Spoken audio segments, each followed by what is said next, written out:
Hello, beautiful people. Good morning. Now, it's an amazing Thursday edition right here. Your number one breakfast show, Wake Up Nigeria. 0700 hours, that's the time when you get to hang out with us on your numero uno breakfast show. And of course, we are here. We're never tired, of course, of having a wonderful time with you. You chose us. And sometimes we ask ourselves why, but then we put all this stuff into this great show. Why do you choose who you choose? What? How do I choose? Why do you choose whoever you choose? Well, I feel like I have the right to choose, especially on a Tuesday. Sorry, you know what I do. Oh, God. Where's bread? Bread for the cheese, eh? Too much cheese. Okay, so if you don't want cheese, maybe you like some potpourri, we put all that into one edition, especially when you have beautiful flowers like Winfrey in the kitchen. I saw a chicken. You also have your own cheese when you want to drop it, have you? Because you're not feeling cheesy this morning. Oh, well. It's just a love for all of us. Oh. Today I'm wearing my cheese. Can you see? Ooh. Yeah, so that's it. Good morning, guys. How you guys doing? We good. It's a beautiful Thursday morning. Tomorrow is Friday. I definitely cannot wait for that. So, yeah. Why It'll do be a you great love- show. Why do you love Fridays so much? Winfrey, Because it's the weekend. Winfrey, that's a red flag, like your red lipstick. Yeah. It's You're a red trying flag. to be cheesy now, Mike. No, it's actually a red flag. But hey, come on, just chill with us for the next hour, 45 minutes. We're going to have a wonderful show. My name is Mike Messikeno. And I'm Titilayo Onyinson. Of course, you can watch this show live on GOTV channel 16 and UHF channel 49. We're streaming live, tvcentertainment.tv, and on Facebook at TVC Connect. The app is available for you to download for Android and for iOS. No matter what device you're using, you can watch us online, no stress. All right, so we'll kick off this morning. We have a tech discussion. Bukola Akingbade, who will be talking about why STEM education is important for kids. That's science, technology, engineering, and mathematics. Yeah.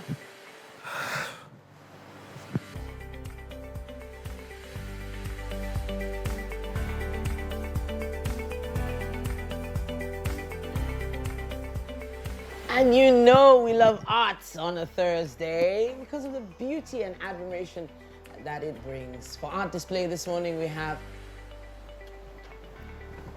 an amazing, amazing creative artist, someone innovative, figurative, and he has a really interesting name. Musha Jolua is going to be here with us, and he's going to talk about how he gathers his references from his environment. That should be fun.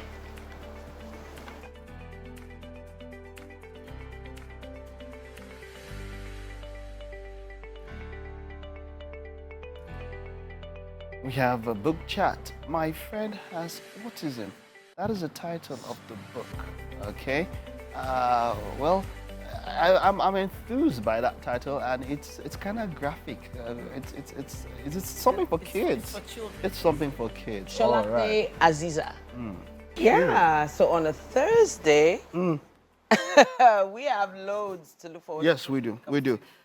Today's show. We have, of course, the chef also standing by. You know the chef we love the most, Chef Shabo Timor. She's in the building. Yeah. Yeah, so I wanted to mention that I saw that name, Curious, and yeah. I thought about it. When I think about the Like, why are you hi, crying? just something with my eye. You're there. tearing? Oh, tearing. you get teary too, Mike?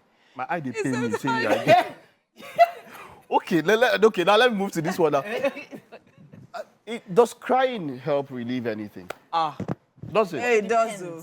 Because I've tried. I don't. To cry properly. There's a way to cry. No, I didn't. I tried to cry. It did not work. It not work. I don't know what you're so, crying about. No, so people say about how when that happens and all that, but I found out that What? I don't cry. So some people, I don't know if it's about the actual tears dropping from your eyes or it's about having just an emotional overload at a particular point. At some point, that dam is going to burst. At some point, that volcano has to Speaking spill. about that damn bursting, I've literally heard a story about the guy that literally went in for therapy. So apparently, I think he couldn't remember the last time he cried. I think after therapy, he literally cried and couldn't stop for probably like, I don't want to exaggerate, but for like 3 days straight. Wow. He cried I'm not even joking. Wow. Like tears, like all the emotions flowed back. So most time, I think because guys, especially in Nigeria. How long ago was this? No, sorry, I'm going somewhere. I don't know. Criathon. Criathon. Wow. He wasted Guinness World Record would have just wow. Guinness would have just a real life story, to be honest. Okay. I feel, especially for guys in this climb where men are meant to be mature, women meant to cry. When they pent up so much emotions, I mean, it's to take a lot to. No. My eye just describe, just a pay me. Now does not be any. Well, it actually does. It don't be anything. My eye just a pay me. Well, no matter how much fuel you have left in your tank, may you not cry anything except for tears of joy. Oh, hallelujah. You know? Hey, hopefully the weather is going to be good if you need to trek. Good morning, it's the news on Wake Up Nigeria. My name is Mike Mesikeno.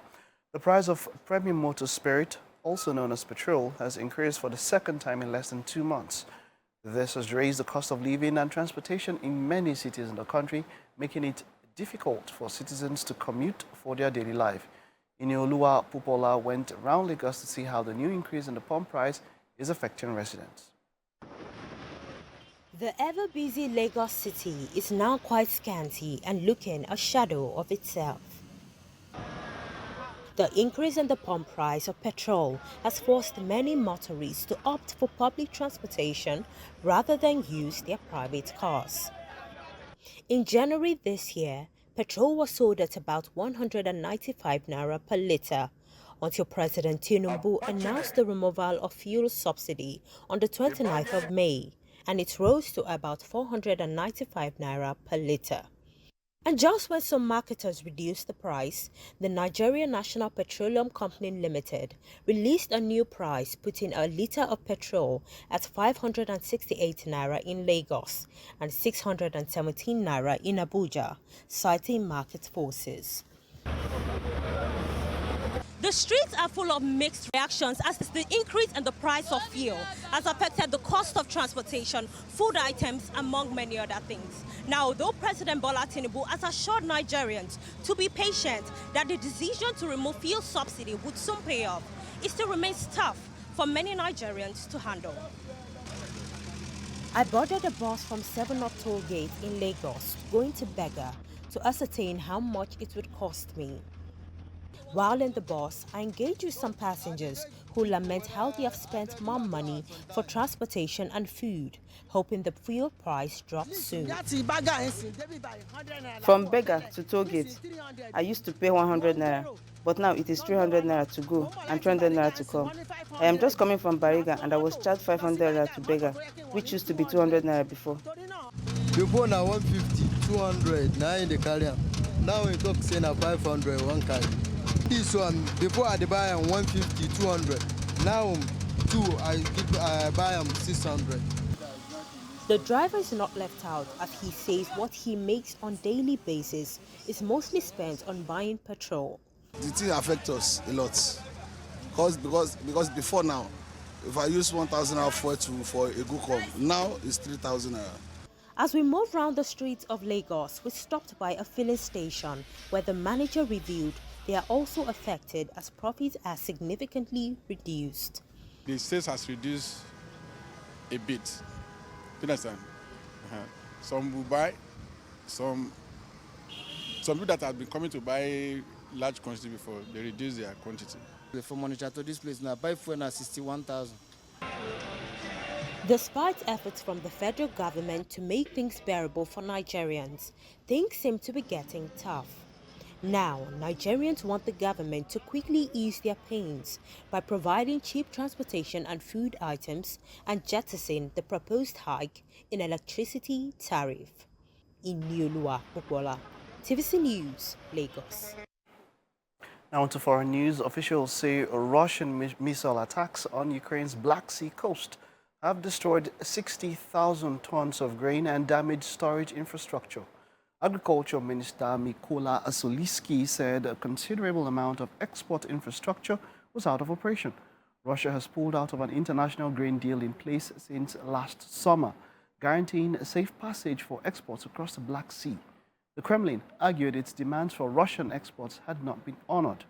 Within hours of its withdrawal from the grain deal on Monday, Russia had struck the southern port cities of Odessa and Mykolaiv in the early hours of Tuesday. It followed that up with more strikes overnight into Wednesday, targeting grain terminals and port infrastructure in Odessa and further down the Black Sea coast. 2 of the 3 ports that were included in the export deal.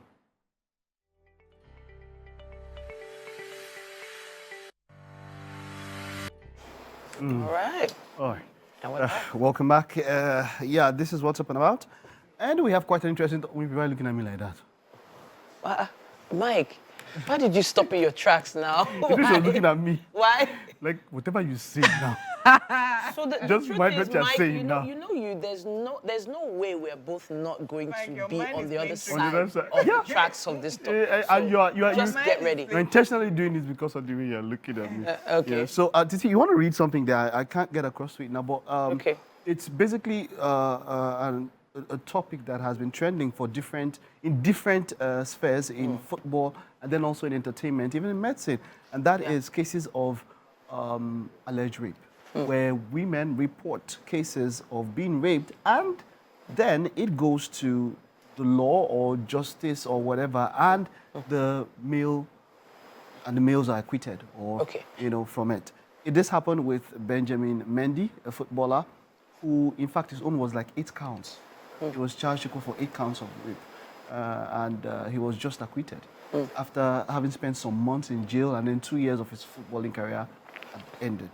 Now there is Dr. Olufumilayo, who is maybe Twitter influencer, celebrity or something, but a doctor, and he has been off social media for 1 year, and he came back now after he had also been acquitted of the charge. So the question for many people is this: what do you do in cases like this to the people or to the ladies or to the people who report these cases and then they are proven to be false? I'll start off by saying thank you for inviting me on the beautiful game. Wow. Really?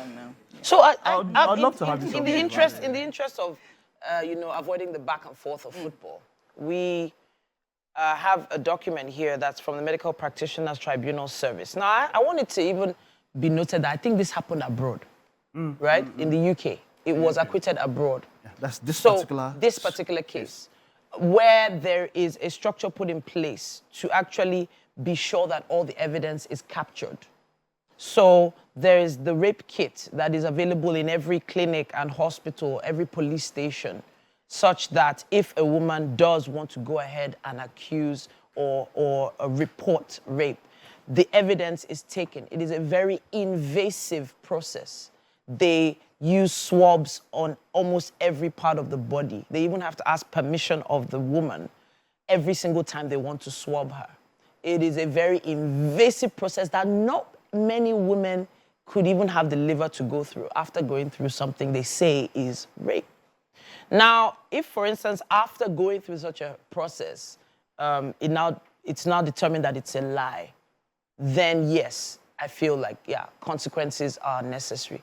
But in a place like Nigeria, and I'm going to bring it home now, where I don't know what the process is in terms of rape kits. I'm not sure. We've never had anyone come talk about it on the show. I've not actually done my research on that. But here, there is such a nonchalancy about holding on to people accused of rape, especially if a lady looks a certain way, sounds a certain way, dresses a certain way. I'm always just going to lean towards the side of the woman because you said something. It's hard to prove. It's hard to prove. There's a list here online. Can you see the list here that they wrote online? Yes. So she says, for instance, he put his hand in a particular place over her clothing. And how does she prove that it is? Okay, so if it is this particular you get my story, point. Yeah. With the things that happen around it, man. The girl, there was Wahala. She was basically a girlfriend. He was the one that facilitated her to travel from Nigeria to the UK. Okay. Facilitated her visa. He didn't actually want her to come, and then he has messages between them of all these things happening. You understand? She came to the house. According to them, things happened. They had consensual copulation, as the case may be. And after this consensual copulation, which was aided, according to them, by inebriation, they moved to the next stage and they had another copulation. This one was based off arguments. It was make-up copulation and anger and all of that. So the thing was so funny. He had text messages between them even before and after. So it was easy to disprove her case. But now the issue is this: if it has been proven that this didn't happen, what sort of punitive measure should be meted out to the particular to the accuser? Because it so happens that it just dies off, and so these accusers now make it hard for people to take people serious who these things have actually happened to, because there's always something to say, oh, you can doubt them, this person did that. I don't know if you get my point, Winfrey. So I just want to... So in other words, the women that actually are going through it don't want to come out because they feel like... Exactly. What should happen if somebody is found to have... Shouldn't there be some sort of a punitive measure? Okay, so first of all, I think the first thing we should start with is the definition of rape. What is rape? That one is on one side. Now, so what Titi said, literally concerning Nigeria and their and our awareness and curiosity and non-challenge when it comes to situation and cases of rape, I would say I'll give kudos to the entertainment industry because not so long ago I actually saw a movie that was centered around rape in different areas, from the highbrow to low. They literally went into and actually zoomed in on several cases of rape in different stages and levels of society, at different stages and levels of society. Now, the rape kits you're talking about actually are at the hospitals. Okay. You now need to ask for it. Yes, and in this particular situation, the lady was raped. She went in there. In fact, it was a two-case situation. She literally was taking care of someone, and the person was raped. So her two traveled with her bus, and she was raped. And then in taking the girl she was taking care to the hospital, they gave the girl a rape kit to do all of that. She now started making inquiries for her own self. But yeah, as you said, the stigma is still there, so of course she didn't want to come out. So now, are there rape kits? Yes, they exist. At the hospitals, yes, you have to. And of course, yes, it is evasive, but then again, certain swabs have to be done to ensure. However, not in all cases that you can actually say, oh, okay, rape is forceful. I think now that is where the situation is. Because, and that's why I said, now what is the definition of rape? So Mike is usually talking about a situation where, okay, there were messages and chats and all of that shows that that doesn't prove that it wasn't rape. If in the middle of coitus, she says no, at that point it becomes rape. Now, I remember when I was in school, there was this situation of, okay, fine, is there marital rape?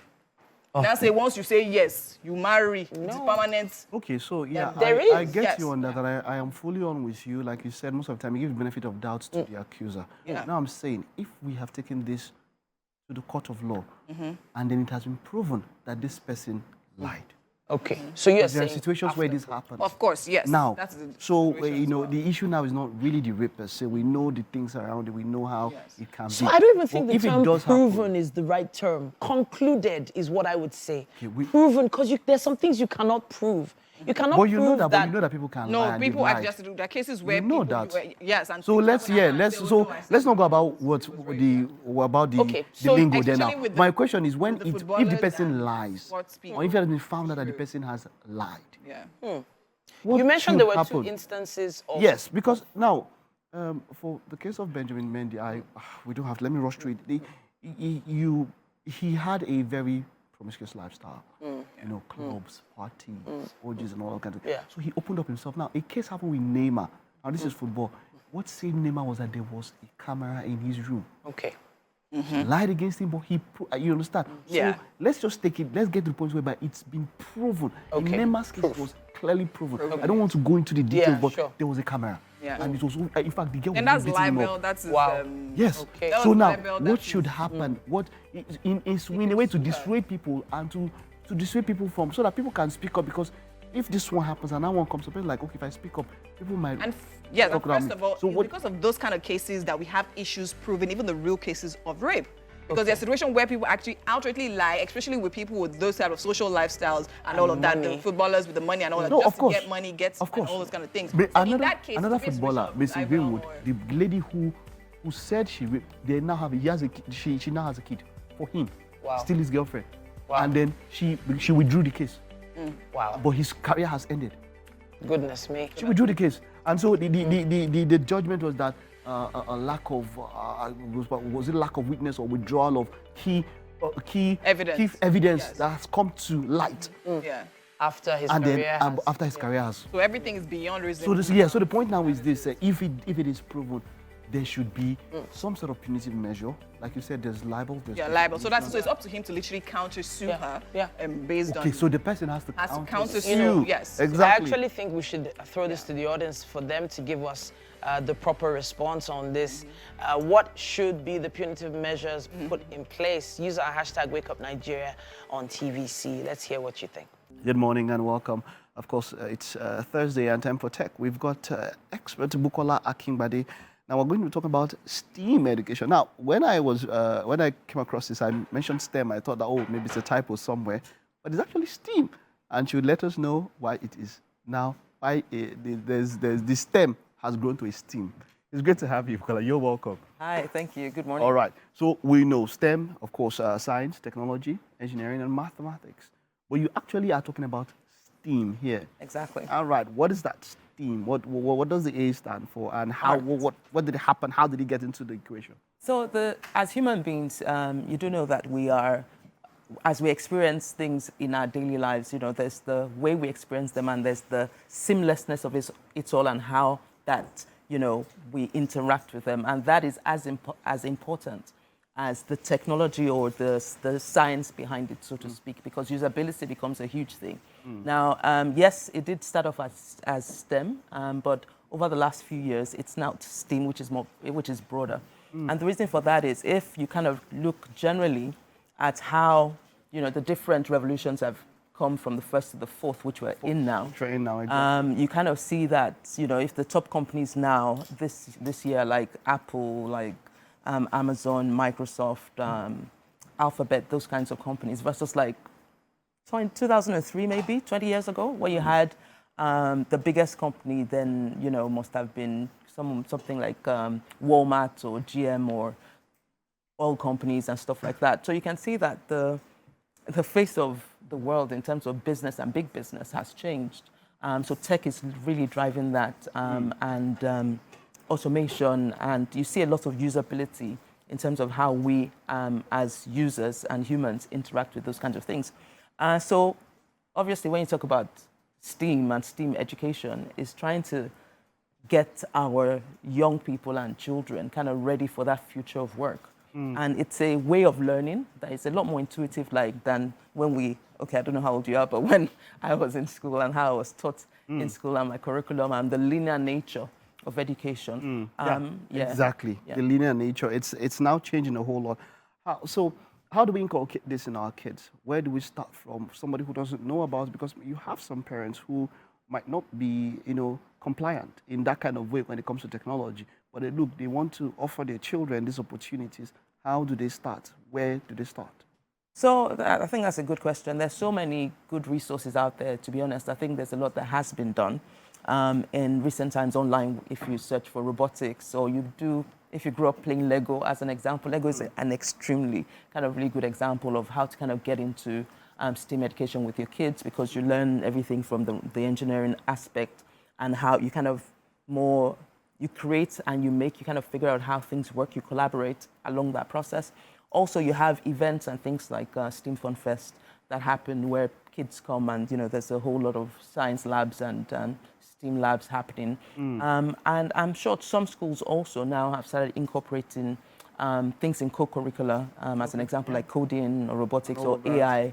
And I'm sure there's nobody on the planet now that probably hasn't heard about ChatGPT. So, and all that is... to get to that, with the emergence of artificial intelligence,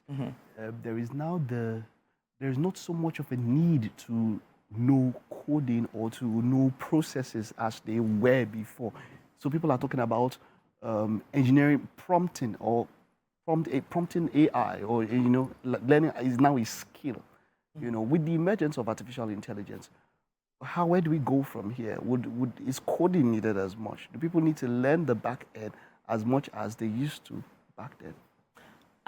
So yes, and so even in the acronym of STEAM, it's much broader. There's science, there's technology, there's engineering, there's art, and there's math. And even with AI, you have generative AI and the learning that is required to build what I suppose what you refer to as the promptings that then become what you see on the front end. So for regular people or everyday users, right, we have, you know, that more powerful technology now with AI, but the back end of that is still being done largely by people who are building languages. Okay, so if a particular generation has built a back end, and in this back end, as it is artificial intelligence, which should learn, it's progressively learning. Yes. That means that for the next generation, that artificial intelligence is now going to build the back end for the next generation. Isn't that the reasoning here? Yeah, to be honest, I love the logic. I think a lot of people argue that the more repetitive tasks are going to be a lot more automated. Yes, yeah. And you are right. There's going to be more learning and regeneration by the AI. But I do still think that there are elements of not just even regulation, but that we didn't even know this world, so to speak, would exist when I keep referring to the fact that the first iPhone, for instance, was made 14 years ago, which seems ridiculous, right? In terms of how that world has completely transformed our lives, right? That before we can do anything, we're checking, yeah? And this will do the same for us. We probably do not know what the next one will be. A lot of people talk about the metaverse as an example, and which has been deemed to be a failure in some ways. Yeah, no, but you have to look at it differently. I'm a big fan of the metaverse. I think if you look at the digital world, there was a boom and a bust in the 2000s. But look at what the internet became. The bust can provide seeds for the next boom. For the next boom, exactly. So the metaverse, for instance, if I pick a simple platform like Roblox, if you know Roblox, you probably do. Yeah. Roblox is a metaverse platform, and it's an extremely successful platform. Okay.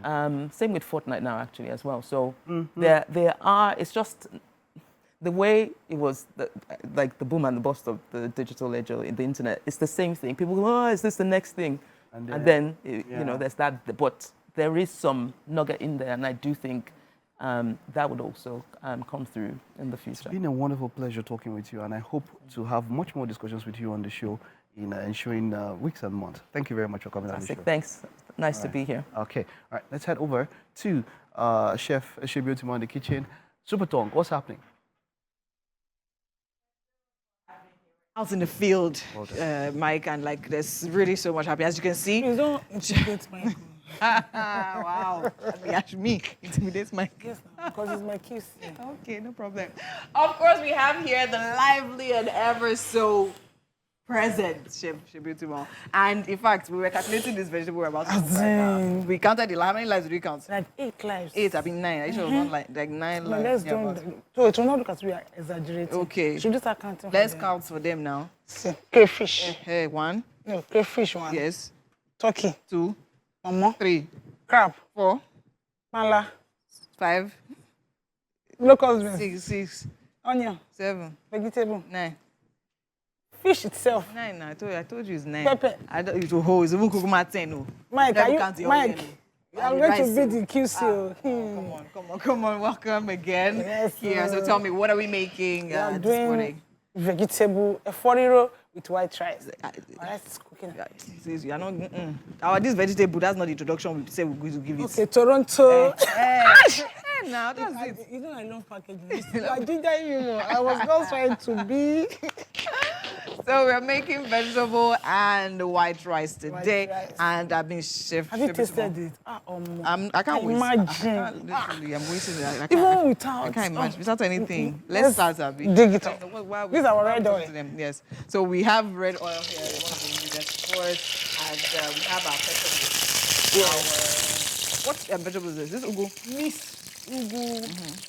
Water leaf, oziza. Oh, wow. That's definitely going to be really flavorful. Amazing. And, of course, we have our onion, which is going into the hot oil right now. Yeah. All right. And then we have crayfish there. We have prala here. We have... you can imagine the taste. We have locust beans here. And we have turkey. We have pomo. We have crab. This one is seafood plus forest food. Everything mixed together. So it's working. Oh, join. It's working. And of course, we have our rice on the fire already. It's boiling. So tell me, this is our recipe. Where did it come from? Just from our village. From our village. Village mama. Yeah. Okay. It's common, but it's just the lives that makes it different. That makes it different, right? Lives. You know what I mean by lives? Lives, yes. Yes. You can make it as many as this. Go ahead now. Yeah. Go ahead. If you can do it, you work, you should eat well. If you can do it, do it. Yes. Do it. So now tell me about this pepper mix. What is inside here? The pepper mix adds crayfish. All right. Tomatoes, rodo, and I intentionally put tomatoes because the pepper is hot, Abi. You try this rainy season. So it will not look as if you are giving us food, you are making it hot. So onions and all right. Nice. Okay, the locust beans is going in next. Okay, because we need to bring out the aroma from the beginning. I want the whole of these studios to be doing Give vibes now. Okay, amazing. Looking good already. Yeah. I can't wait. And the good thing about this kind of dish is it doesn't take time. It doesn't take time. Once the tomato is ready, that's it. And then I'll mix vegetables. Now, I actually like the fact that you mix the vegetables. It's a mixed vegetable. Yeah, because it's, because normally we say, we do one, just do ugu. We're doing what we just That's for the taste to be different. To be different. You can put as many vegetables as comfortable as. Okay. I just like to do three. I can put parsley, spinach, all of them. Everything, but vegetable is good. You can't go wrong with it. You cannot go wrong with it, true. It's just your ingredient that will tell you that you are overdoing. Yeah, overdoing. All right, and the way it's going is as if we finish cooking the vegetable, if we turn eba, we can see this. Eba. Abi, I'm just saying. You are killing it so hard. Eba is even good. It's the eba that you can eat with this. It's cold eba, not hot eba. I don't want to disagree with you. I don't are posh. You are doing posh. I don't know how to eat cold eba. Let's cold eba with hot vegetable soup. After eating it, not to sleep. Stop. Okay, so now we have our kpala in the pot. Don't start feeling posh now. Oh, yes, sorry. Let's do the vibes the way cold eba. My chest is not paining me. I'm just thinking about it. Oh, no problem. I will try. Just for you. Not for anybody else. Just for you. Because of this one. Just because of, yes, sir. Just for you. It's good, it's good. Don't tell Michael. I should not tell Michael. I know Allah. Mike will not tell you. And now, okay, we're adding our crayfish. You can see the aroma is... As in, yes. Oh, my God. Aroma is aroma. Who will I not give this food? Nobody. Amazing. Okay. So it's coming together nicely already. So why didn't you blend it? We have an option. I tried not to blend it. I intentionally left it like this. In fact, so as you are eating it, you feel it inside. Nice. And you put it early enough so that the bones will not choke our mouth. Exactly. All right, that's great. Okay, at this point, we actually have to take a quick break. But then again, as you can see and as you can tell, there's so much more happening right here on the Thursday edition of Wake Up Nigeria. So do not touch that dial. We absolutely love to celebrate art and artwork because of the beauty and admiration it brings. Now, for art display this morning, we have Musadiolua Washington. He is a multidisciplinary vision, creative, innovative, figurative, and realism artist. Now, he's gathered his references from so many different little things in his environment, and he is here with us on the couch. Welcome to the show. Good morning. Good morning. Now, they often say that artists, creative artists, don't really like to do much talking. They rather just paint or create. Is this true? Yeah, because we just want to express through the mediums. We let the mediums do the talking. So basically, we don't speak much. I would love to talk about the media that you use. Okay. Now, this piece right beside me looks absolutely beautiful. The colors are striking. What medium is this? Oh, the one with the red color, the dominant red color, it's acrylic on canvas. Acrylic on canvas. Canvas, yeah. So I love the way it has sort of like a texture, close to almost a 3D kind of feel. Yeah. Is it only acrylic you can use to achieve that? No, sometimes you just get tired of normal surface. You just want something different. Do you understand? So it's like everybody, we paint most times on plain canvas. And sometimes you just want to feel something different. So that was how I came up with that. What is it called? Concept. What is this one called, this piece? Oh, this piece is from a series because I have about 16 of it. This was for a show. 16? 16, yeah. I made 16 of it. It was for a show. Okay. So I think I only have about 3 left now. So, goodness me. And it's called The Hues and Eve. So you know the funny thing, if you say you had 16 and you have only 3 left, so this was probably the least favorite, and this is striking me so much, like I feel like taking it home. Yeah. Then how did the others look? Wow. Okay. No, you know, when you are creating, you don't even, I don't know my customer's choice. I don't know the one they will prefer most. So most times, all my pieces are the best for me. I don't even have a favorite. You don't have a favorite piece? I don't lie to you. But you have a favorite medium? That's tricky because for me, it's like a journey for me. So now, like as I'm speaking to you now, I'm going back to 2015 when I was learning watercolor. So now, like the urge to use watercolor now is like it's on my neck. So for me, it's the medium that appeals to my conscience as of now. That's what I use. So is it about the mood you're in at a particular point in time? Some artists say that maybe there's something going on specifically in their lives that leads them to paint or create. Like in my bio, I always say that what's usually inspires my heart is my story and other people's story. How I can relate with such story. Like me, I grew up in Akoka, and it was really tough back then in Akoka, blah, blah, blah, blah. So a lot of things I talk about in my paintings are like my journey, things I see every day. Like today now, I can just go back home and looking at you, and I'll just go back and just come up with something about this set. About our set or about me? Please, about you and the set. Please send me the painting, please. So basically, I get inspired. Where the inspirations comes from, I don't know, anything. It might just be through our conversation and something will come up. No, you said you had a series earlier on. There are some other pieces we have here on set as well. Yeah. And I took interest in how both pieces are connected. Okay, diptych. So to speak. And it's 2 separate canvases, but it's the same painting. Yeah. How does this work? It's called a diptych. I started one of the painting, the one by the extreme right. I started it 2020. Wow. During coronavirus. That was when I started it. But I got inspired because an artist was playing her music on the piano. And the music really saw me through coronavirus. Okay. So the painting extended. I felt like we just see 5 minutes of good music. But there is a lot of hard work behind it. So that was what came about the other piece. So what people can see on screen now are 2 separate paintings, but they are connected. Yeah. 2 pianists, or is this a pianist in a mirror? It's one. It's one. No, she's one person. One person? Yeah, so because the music, I was really connected to the music and I started asking, this person would practice for the rest of her life just to play just 5 minutes beautiful music. So if you look at the texture, one has more texture than the other. So the one that has texture is just talking about the aggressiveness, the years of practice, the years of experience, just have 3 minutes. Okay. And the whole world is wow. Yeah, and it does. The fact that you used a woman. Was it a female artist? She is. She is. She's a Chinese artist. Okay, so she's a pianist, and she's very, very good. So being an artist, music, of course, is also art. Yeah. And connecting both media into these paintings. Yeah. But now I feel kind of sad because what if somebody wanted to just buy one of them? What would you do? Would you always sell them together? You have to sell both together. Both has to go.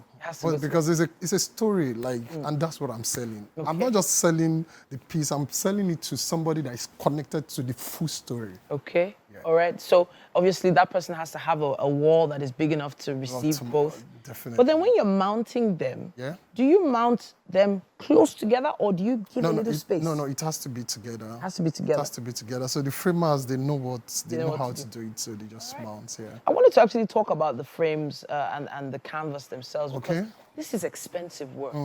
From the texture of even this piece that's beside me here, the amount of paint you're using for each piece feels like a lot. Does it get kind of overwhelming, the amount of material that you need to use to put these pieces together just to express yourself? It is. Well, it is. Like, most of these things are not produced here, so we don't have them produced here mostly. So we buy in dollars. But sometimes it's not, you don't look at the materials when you're working. You just want to express. You just want to do it. So you just want to do it. So you just keep applying the layers until you're satisfied. So, well, it's expensive. It does look it. The materials are really expensive. So can we touch on some of the messages in these? I noticed from the ones I'm seeing on screen there that these are all blindfolded. No, if you look at it, I said it's a series. Yes. And this one is gone already. Yeah. Blindfolded? Same series, but this one, she's facing back. The other. Yeah. Why the blindfold? Did you? Thank you very much. This series is called Hughes and Eve. So I'm talking about, I've had a counter with people where I've never seen them before and I just feel connected to them. Okay. So what I'm trying to express here is that the highs is just little out of what you can actually see. There is more that you can see without the highs. Without the eyes? Yeah, so colors expresses a lot. By just hearing somebody's voice, you just like them. Who is that person? I want to meet this person. So that was what I was trying to express in this series. And I think you definitely connected enough to get all those other pieces purchased, even though there's only 3 left. I really appreciate this particular one right beside here. It's so striking. And really, congratulations on this beautiful work. We're definitely going to be looking out for you, Mr. Washington. Thank you, bro. It is your real name, yes? Yeah, my surname is Washington. I'm Mosadiolua. Mosadiolua Washington. So the Washington was like, okay, so where does that come from? Yeah, I'm from Edo, so... All right. Yeah. Thank you so much for joining us and talking to us about your pieces today. We can't wait to hear your opinion on these pieces as well. You can use our hashtag WakeUpNigeria on TVC and tell us what you think. Winfrey is standing by, another artist in the kitchen. So I looked at that face and I'm like, I know this guy. Washington, is that you? I was saying it. I was saying it, I know it. So we literally walked on the set together way back. Anyways, welcome back into the Wake Up Nigeria kitchen. And I'm still here with Chef Shebio Timon, who is actually working wonders. You don't want to see what is, please, can you open that pot? This type of pot cannot be closed. Vibe. Give me the vibe. Woohoo! Wow. Everything is inside. Please open it. Let's see. Please zoom in. Thanks. This is called Opo. It's plenty. It's plenty. Really, really plenty. So tell me, what exactly have we done here now? Yes, our pepper mix has gone. Yeah. Red dye, onion, locust beans, crayfish, our panla, our fish that is inside. I can see it. Our pomo is inside. Our turkey is inside. Our crab is inside. This one is not food again. It's what? I don't even know what to call it. It's a word at this point. Award with the vegetable. Okay, so we have our vegetable here. Is it time for us to put it in? No, let's just wait for a while. Wait for a bit, Abby. So while we're... Because it won't stay so long. It won't stay so long and it's ready. And that's why I like it. Like all these men, once you cook your meat, you are literally ready. And all of that. And all of that. Because if you put it too early and it's so boiled, it will not be that crunchy. Yeah, and the nutrients will also even eat to it. You know, like some people do put hot water in their vegetables. Yeah. Myself, I am not a fan. You're not a fan of it, Abby. Because that means you have taken the whole of the nutrients. That is how my school of thought taught me that. Yes, right. So I won't mistake. My school of thought says the whole nutrient must have gone. But the thing you should do is just wash it properly. You can use your salt, washing it in the water. Yes. Then after then, you are good. Put in water. I don't know.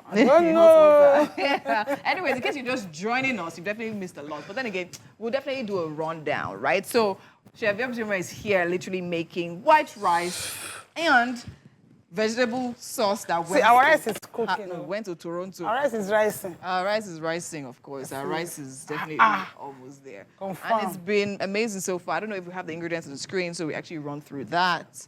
Should we go over it? Yeah, of course, let's go over it again. Let them know. They need to learn how to make this thing. You know, today is Thursday, tomorrow is Friday, weekend is here. If you should cook this for your husband, allow for this month.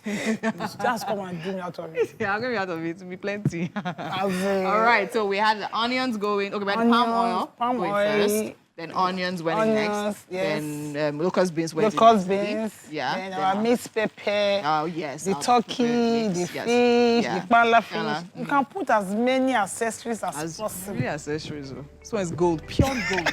Pure gold. Amazing. You're sure you don't want to add this? I am going to do that now. Let me do that.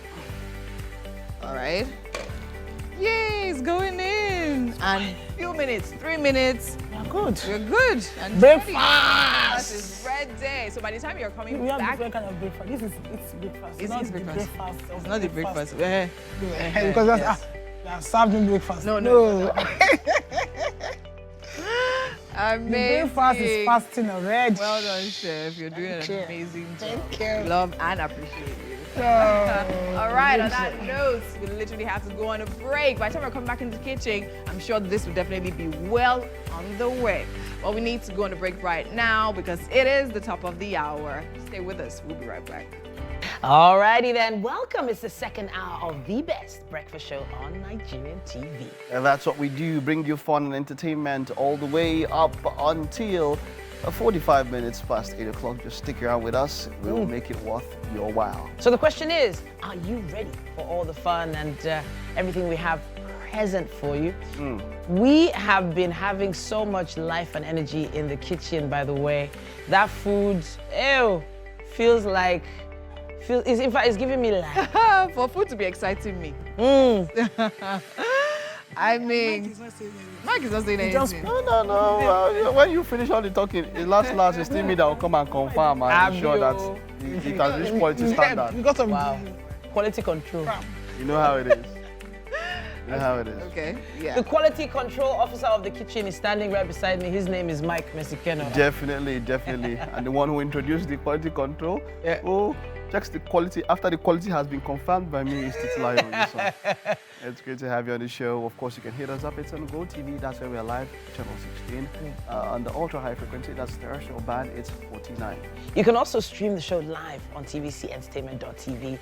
You can also connect with us at TVC Connect on Facebook.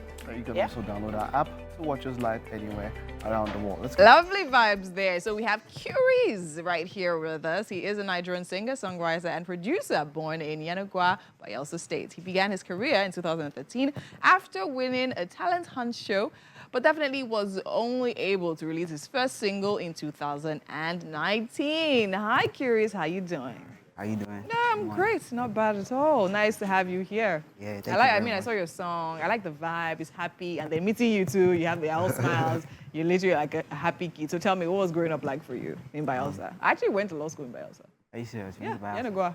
Law school. Oh, okay, law school. Yeah, there's one there. Yeah, there's one there. So what was it like growing up in Bayelsa? Growing up in Bayelsa was not easy because Bayelsa is like a street kind of place where they don't really know much. They only know the streets and all that. So coming up from a place where they don't really know much about music at that time, it was really hard. But right now, I think everything is going well. Everything is going well, right? I mean, we have who's from there? Plantain Boy. Wait. Yeah, we have Timaya. Yes, of course. You guys go. Oh, Timmy Darakolo as well. Timini too, the actor. Timini too is from there. Oh, amazing. So are those your inspirations when you think about entertainment? You said no. No. So who? Tell me. My dad is like my biggest inspiration because my dad is a rapper. Oh, really? Yeah. Okay, so I was actually talking about the name. You told me you inherited the name from your dad. So tell me about that. Why? Tell me what's it about your dad that's so inspiring? Yeah, my dad is a rapper and he used to rap in Russia. He grew up in Russia, so he used to rap there. Okay. So I wanted to like be the Nigerian version of my dad. Version of your dad. So I started using his What's his stage name? Curious. Curious as well. Yeah. Okay. Because Kiran is my name. Kiran. Yeah, it means paradise. Paradise. Yeah. All right. Beautiful, right? Oh, nice. It's lovely. I would say actually really. So tell me, when did this music thing start for you? So I noticed you went for hunts, some talent, some sort of talent. Tell me about that. What was that about? Is it music hunt? Yeah. Okay. Talent hunt. I think dance and singing. Okay. So you dance as well? Yeah, I dance, but I didn't go for dancing. I went for singing. You went for singing, and how did that turn out? Yeah, I always win. I don't know. But talent hunt, I always win. Yeah, I always win. Wow, I always win. Nice. Okay. I think I went to about 20-something talent hunts in Bayelsa. 20-something? Yeah, there was Did you win all of them? No. As you say, you always win. There was like sometimes, like on Saturdays, there are two talent hunts and they'll be clashing, so there's no way to, attend the both. Yeah. I'll just go for the one that has the highest reward. Amazing. So now tell me about your music career and your music journey so far. So now you have a single out. Yeah. Tell me about the single. The single "If I Lose You" is out on all platforms. I actually made that song for my younger sister. Oh, yeah. That's nice. Okay, so she inspired that song. Yeah. Just like they are cooking here, you know. She was cooking, I was just playing around with her. I If I lose you, girl, you go. And then she said she said she liked the vibe, that I should record it. So I went to the studio and I made it. Okay, what has it been like since it's been out? When did it come out? 2019? No. Oh, If I Lose You. Yes. No, it just dropped. That was it just dropped. Yeah, When? 26th of last month. Oh, nice. What has the response been like? That's the one we actually were watching. Yeah. Oh, yes. So how was it? What's the response been like so far from your audience? The response from the fans, it's been crazy. Yeah, they love it. Like I've not had any bad comments. As you say, you always win now, so you won this one too. So like, thinking forward, 5 years from now, 10 years from now, what's your dream? What do you think about? My dream is to like bring out the talents from Bayelsa because there are so many talented people there. Like right now we have Pippa Coleon. Yeah, he got nominated for Headies Best Album of the Year. And, yeah, nice. 2 categories, I guess. Okay. Yeah, I'm on the album too. You're on the album too. Okay. Yeah, on what song? Feel You. I'll be Feel You. Feel You. Okay. So what other songs or what other collaborations are you working on now? Right now. Yes, right now. Okay. Right now I'm just trying to create.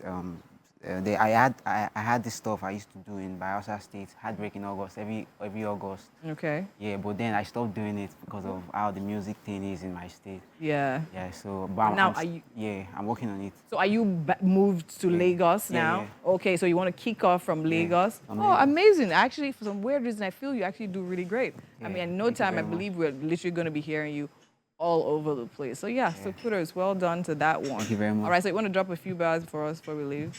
A few A few bars now from your songs. Just vibe, sing for us. All right. Beautiful girl and she's in my section. They tell me say she no send and no listen. No. If I get chance to put you in my team, I run it up and no goals I'll be missing. Why oh? Thank you so much. I hope your sister is watching. Yeah, thank you very much. She definitely will be proud of you. Well done. All right, and on that note, we'll take a quick break. And when we come back, still so much more happening right here. Don't touch it. Woo-hoo! Lovely, lovely, lovely, lovely.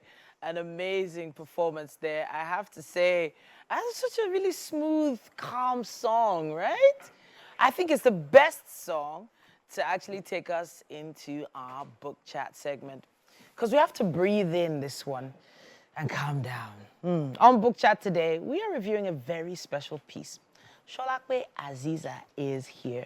She is an autism specialist, and we have her book, My Friend Has Autism. Now, this is a story about understanding and acceptance. That's what I see on the cover of the book here. And it's dedicated to children.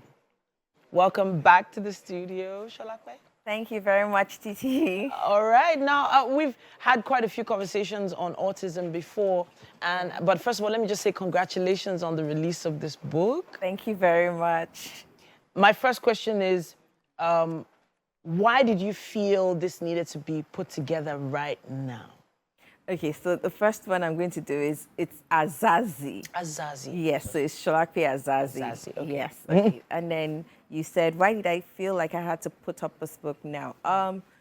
So I think earlier this year, the CDC, which is usually our draw from when we try to look for statistics on autism, when we started, myself and my son came into the journey of autism, it was 1 in 68. When earlier this year, it became 1 in 36. So if the statistics is going higher, you have higher numbers, then that means that, you know, there's something going on. We don't have enough schools, special schools, to accommodate children on the spectrum, and not all of them will be in special schools. So they are already in mainstream schools. We do teach our children with autism how to become friends and all of that, but then how much sensitization are we giving to the other children, the neurotypical children, to be able to accommodate our own kids on the spectrum? So for me, that just made me feel like we need to start to talk to these children on how to be more accepting of the difference and how to be more understanding, and form lasting friendship with our kids. So now I can see from the first page here where you have a dear reader message. You say here that the book has been written to help children build understanding and then value individual differences. Yes. There are a lot of children that have been identified as special or different in a classroom, and that's not always been considered a good thing. To be, in quotes, special in a class, to receive special treatment, to be set aside, to be allowed to do things that other children are not allowed to do. But you put the main plot of this book inside the classroom. Yes. Why in the classroom? So, first and foremost, autism is a social communication interaction. So the characteristics you see is in social communication and interaction.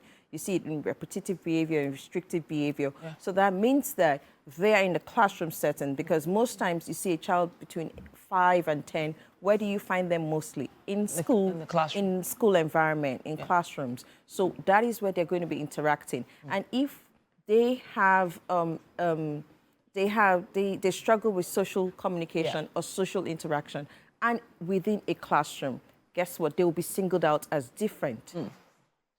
So it's already there, tagged different. And so we're now trying to help other kids within that space, within that community, to understand that I'm different, but it's not because I want special treatment. It's just the way I am. How can you value my difference? How can you incorporate my difference into your own everyday activity? How can we form lasting friendship? It starts by first understanding who I am, understanding what my needs are, understanding what my strengths are, and then we can then now communicate on. So now you put this together for kids. I'm wondering how many other books are there in Nigeria on autism for children or generally? I do know that we have a lot of books for autism in Nigeria, but most times it's targeted at the adult audience or the older audience. But I find very rarely that we have books that are targeted for the children, And most times when you see it, it's probably just explaining what autism is. But this book is not just coming out at you and then just saying, this is autism, this is this, this is that. It's a storybook first. And so you see that there's a plot that takes you from a story angle to understand, and then it then now introduces you to what autism is. I actually have to open up the back of the book now to give a little. So you do have a paragraph here that does explain what it is. What is autism? A lifelong spectrum condition which affects people, how people see, how they hear, how they feel, and experience the world. And it can be accompanied by sensory sensitivity and challenges with paying attention.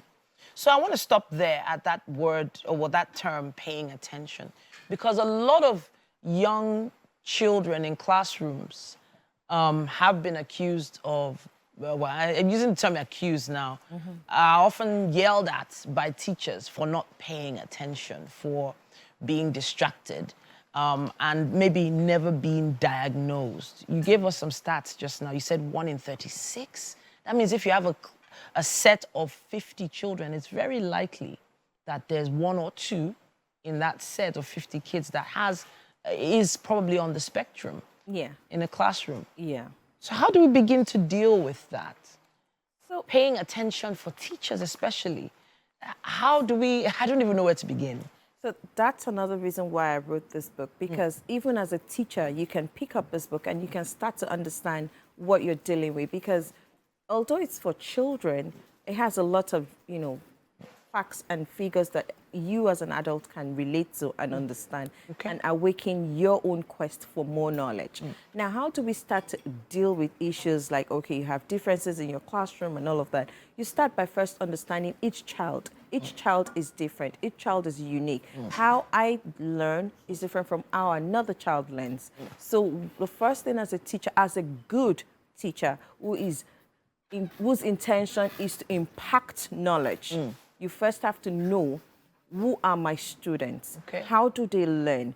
What makes this person unique? What makes this person, different? And then when you do that, it helps you to plan your lesson. Because some children, learn with visuals. Some children learn auditory. Some children are kinetic learners. So if you incorporate all of this into your classroom teaching, then you won't have the issues of this child is not just listening or is not attending. Some children, in the space of 5 minutes, they can grasp what this class is about.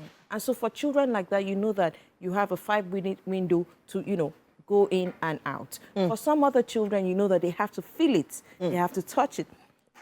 Your classroom will include things like that for those children to be able to feel, touch, and understand what concept you're passing on. Because I'm going to touch on age group now. Age group you're targeting with this, from how early and till how old do you think should? So this book is written from 5 to 10. However, I made it in such a way that the pictures can explain each other, can explain what the story is about, because some children are very good readers. Some are not so good readers, but they can tell from the plot of the picture. And then we use like words that are very relatable to children. And then there's a glossary page at the back that can explain all the big terms that they encounter in the book. I think the only thing I can say now is that, Sholakwe, you finished work on this piece. And I know why it took quite a while for it to come out, because there was so much research involved.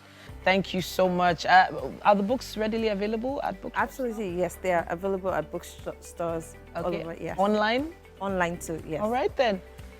Sholakwe, thank you so much for joining us once again. She is the founder of Cradle Lounge Special Needs Initiative, by the way. She has quite a lot that she's doing around this particular area, and we appreciate her every single time she comes to talk about it. Congratulations on the book. Thank you very much. All right, then. I have to take a quick break now, but we would love to hear what you have to say about today's book on Book Chat. Use our hashtag WakeUpNigeria on TVC. Let us know. So we had already started discussion. Quite an interesting person here. Yes, of course. And then again, he's here with us, the first male dancer at Kuti Shrine, Ben Dancer. I even like your name. It sounds like a dance. I like that. Welcome to Wake Up Nigeria. How are you doing today? I was just saying that I like that body art. Yes. Just before, Winfrey, what? Yeah, open your shirt. Let me dress. Winfrey, how much would you charge if somebody was to call you for a fashion show and wanted to use body art? You've seen that stuff where they walk away and they use body arts to cover you. Would you do it? And for what amount would you do it? I want to stay married, no. I like that. But Ben Dancer is here. You did that. That was beautiful, by the way. The body art you did and all of that. And I know that most of what you do is African, and so there's a lot of, or your body has to come out there and all of that. What would you call your style or your primary style of dance? My primary style of dance, it's Afrofusion. I like that. So when I say Afrofusion, it's a combination of different dances, different genres, like contemporary, the pops and locks, isolation. We have the electronic dance too there. You find a way to make it Afro. Yeah, good. Yeah, wonderful. It's every dance has a broad course in it. Yeah, so a particular move you would do in hip hop, when you come down to Afro, it's the same move, but different style, like in a different form. Yeah. So you actually went to school to study dance? Yes, Sounds like that. No, he's breaking down. He's dropping it, yeah? You know? That's amazing. So now let's talk about before the shrine now. Yeah. Where did you find dance? How? Why did you decide? When and how? Why did you decide to go into it professionally? Dance for me from the beginning of time was it's a gift. Dance is a gift for me. So before coming to the shrine, I had my own company, which I still do, Dancer Academy International, which is the sole aim is to impact younger generations with the same gift I have, which is dance. I like that. Because a great leader would have to impact, teach other people the right path to go. So I have been doing this, presently I've been dancing for 17 years. 17 years. So you say yours is a gift now. It's okay. So Kaputa, giftless. That's the question. How can you you say you teach, you want to impart. Because, there's some things that come easy to some people. There's some people that will just stand up and the way they sing it. Some people stood up and they just picked up a bicycle and they just started riding. Some things come easier to some people. Same as dance. Dance is something that some people have just what you call maybe talent for it. Yeah. So like she asked now, how do you do it when you find someone who has 2 left legs? Maybe on a roll today. Okay. So I believe in the phrase that says nothing is impossible. All right. When the heart is willing, come on, there's always a way. I just was saying the right things. The guy's hitting the right spot like he's a philosopher. Seriously, because just before you mentioned, with my head, somebody just where there's a will, there's a way, and you just found a way to put it together. But something quite big, you are the first male dancer in that place, because we know the legend of Fela Nicola Kokoti, and we know how he used ladies so much to beautify his art. Sure. Beautify what he did, and it was lovely to watch. They know how to dance. I mean, his daughter, who's here with us, of course, Auntie Kuti, is a wonderful dancer, I must say. And how they put it up. But you see, I don't know if I should ask you this question, why there was no male up until you. I don't know if you have that answer. If you have, you can tell us. But what did it feel like? How are you the first male in such a long, line and all of that? To be very honest, if I tell you how that came about, it's a mystery for me. Okay. Because I feel meeting Madekuti was really quite divine. Oh, okay. Up until, a certain time of my life, I've always believed that dance is spiritual for me. Before meeting Madekuti, I've also danced with other artists. Okay. But when I came in contact with this particular person who shares the same idea in which I share in, which is dance, using dance to touch lives, touch souls and spirit. So when you look at the way I dance, I don't literally just dance to entertain you. It's more of storytelling. It's taking you back through memory lane about the creative act of God, all right? It's making you understand that, man, there's a power beyond just the physical. To be very honest with you, sometimes even when I finish dancing, some of the dances, I personally go back, I revisit those dances to watch them, and it impacts right back to me. So how I became a member of the Kuti, like basically like the first male Afro dance artist in the history of the Kutis, I think for me is divine. Yeah, and then starting the journey is really quite hard because it's doing something that's never been done. But I'm grateful for where I am, and I'm hoping that it will be also great towards the journey I am. Okay, so you're the first male dancer to join. Are there other male dancers? Presently none. I am the only one. So now what does that feel like now? Being in the midst of women dancing, is your choreography, is it different? What are the women's response to you? Yeah, or do you have your own segment where you do alone and they come in? How does it work? Yeah, how does it work? Good. So I am more of a dance artist than a dancer. So there's a difference between a dancer and a dance artist. Let him tell us. A dancer is a person who learns a particular, moves, all right, to just perform on stage, all right? But a dance artist is a person who has studied music in all its rudiments, all right? Good. He has studied it. He has gone through the process. Not dance. Both the music and the dance at the same time. Because you have to study also the music. So most times when I listen to the music, I am able to interpret the lyrics. That's exactly what I'm saying. So the interpretation of music from a dance artist is quite different from a dancer. It's way different. According to what you are saying. Please, where's your college? Actually, I want to know, where's your dance? Yeah, so presently, because of the tedious work I do at the shrine, I am not able to have full time for my studio, but most times I do classes at the shrine. At the shrine, and then private classes too. I know you run a pageant academy, and dance is a part of pageantry. Yeah, actually, opening choreographies, they have to dance. Okay, so are you planning to infuse that? So you're able to infuse it, Wonderful. Now, being all of this and all of that, and as a dance artist, what is the future? What does the future portend? Dance, Afro dance, as it were, has become one of our commodities that we've exported. Yes. I mean, yes. We have dancers who have relocated, and it's just because of dance, and they go to the States, Canada, countries in Europe, and they teach dance classes, and that is how they cater for themselves. And it's just Afro dance. It wasn't like this. Even now, some few Beyonce years back. is learning African. You can see her literally doing a lot of African It wasn't like this a few years back. I know I'm telling you. That time they would dance and they say a touch of Afro. You just do one small Afro one. And you just be doing the Michael Jackson moves. It was not like this. It wasn't. But you see, how far do you think the Afro fusion or the Afro dance industry, how far do you think we can go as an, as a continent? Definitely, we are going further than even we can imagine. Because I will remember a phrase said by Fela, music is a powerful weapon. It depends on what you do with it. It can make you and it can destroy you. This guy, you're using book now. I say philosopher. Bamboozle us anyhow. So it depends on the aim or what we tend to achieve. Okay. Beyond fame, beyond popularity, beyond money you think you can achieve, there are things that once you bring out from the depth of yourself, it has no, it can be exchanged for money or any physical, treasure. So because of that, when we look at the impact which Afrobeat is doing right now, we can't tell the end of it. I like that. Ben Dancer, we have to stop now. Winfrey, I want to, because of this, this piercing and the career. You want to what? I can bite you. Yes. No, Winfrey, come on, don't do that.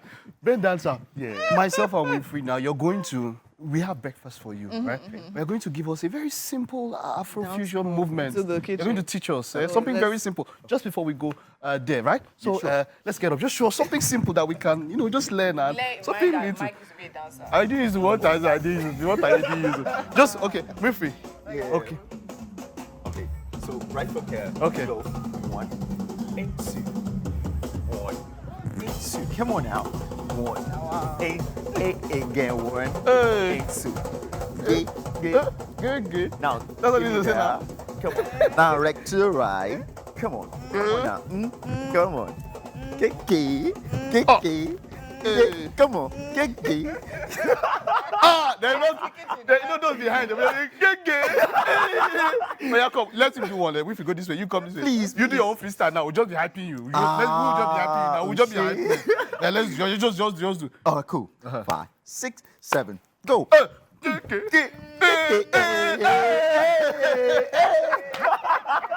All right, Ben, that's a great one. Thank you so much. Let's head over to the kitchen, of course. What a wonderful one with you. I love this outfit you're wearing, but the outfit in that video was even better. The body art, ooh. Yeah, the guys know why I'm saying that. It's okay. Yeah, they know why. This is lovely, by the way. Thank you. This Chef Shibitimo, you are too much. Thank you. There's a love plate. Come on, tell us about this. This is lovely. No, this is wonderful. They need to see that one. Have they seen that one? No. You sure they want to bring you back? No, that's some hard work put together. The plate. No, as you from. I wish you could draw it back and see from top, but then hey, come on. Okay, so Chef Shibitimo has been in the kitchen, had at work, preparing to get and putting together this white rice and vegetable sauce that went to Toronto. Yes, it has a doctorate degree. Yeah, so we'd love for you to try it out to tell us exactly what you think about it. Curious what else was inside our vegetable. Please let us know. Onions. Ooh. It looks and smells amazing. I've been eating already. Nice one. There are so many lives in that vegetable. Even me. Oh shit. And last I have eaten my food. The next time I come to Shrine, that asun. and that's fruit of the palm tree. The liquid from the palm tree. Cold one. It's on you. Anytime, man. Amazing. It's been a really fun show this Thursday right here on Wake Up Nigeria. And of course, we are going to be back 7 a.m. again tomorrow morning. Make sure you catch us live right here on TVC. Bye-bye. Bye. Bye-bye.